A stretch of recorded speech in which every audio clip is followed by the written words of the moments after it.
Les 10 achats les plus fous de dictateurs. Imelda Marcos, encore elle, 3000 paires de chaussures. Son peuple vivait dans la pauvreté. Comment peut-on acheter ça? Réponse: on ne peut pas. Elle a amassé sa fortune dans l'ombre des Philippines.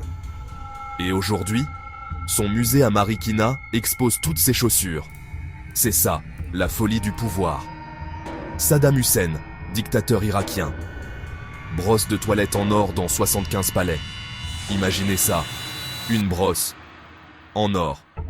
Le peuple souffrait, lui collectionnait le luxe. Après 2003, l'armée américaine découvre ses trésors. La morale: quand tout est permis pour soi, la décadence devient visible. Kim Jong-il, Corée du Nord. 700 000 $ de cognac Hennessy chaque année, pendant que le salaire moyen valait quelques dollars.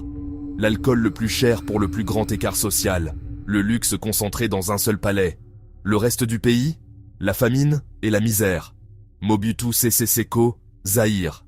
Il louait le Concorde, juste pour emmener sa famille faire du shopping à Paris. Oui, le Concorde. Pour du shopping. Pendant ce temps, le Zaïre s'enfonçait dans la dette. Le son? La démesure peut être aérienne. Nicolae Ceausescu, Roumanie. Le palais du Parlement. Un bâtiment si lourd qu'il s'enfonce de quelques millimètres chaque année. Coût? Des milliards pour le peuple. Chaque brique raconte la folie d'un régime. Théodorine Obiang, Guinée équatoriale. Un gant en cristal de Michael Jackson. 275 000 $. En 2011, le département de la justice américain enquête. Comment un ministre de l'Agriculture peut-il s'offrir tout ça?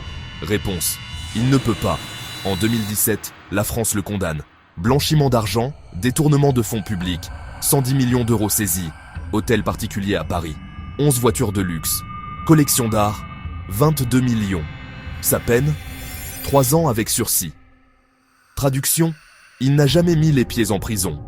Aujourd'hui, vice-président de Guinée équatoriale. Son père l'a nommé pour l'immunité. Justice internationale? Questionnable. Muammar Kadhafi, Libye. Un Airbus A340 transformé en palais volant. Jacuzzi, salle de sport, luxe absolu. Pendant que son peuple souffrait, il volait au-dessus du désert dans le confort total. La folie a parfois des ailes. Yahya Jammeh, Gambie. 11 voitures de luxe achetées avec l'argent de la Banque centrale. Rolls-Royce, Bentley, tout juste avant de fuir le pays. La leçon? Quand le pouvoir finit, la fuite devient un sport national. Jean Bédel Bokassa, Centrafrique. Son sacre en 1977. 20 millions de $. Le budget annuel de son pays. Son trône en or? 2 tonnes. 2 tonnes. Et la population? Affamée. L'extravagance personnifiée. Sapar Murat Niyazov, Turkménistan. Une statue en or de lui-même. 12 millions de $. Elle pivotait pour suivre le soleil, toujours face à lui-même.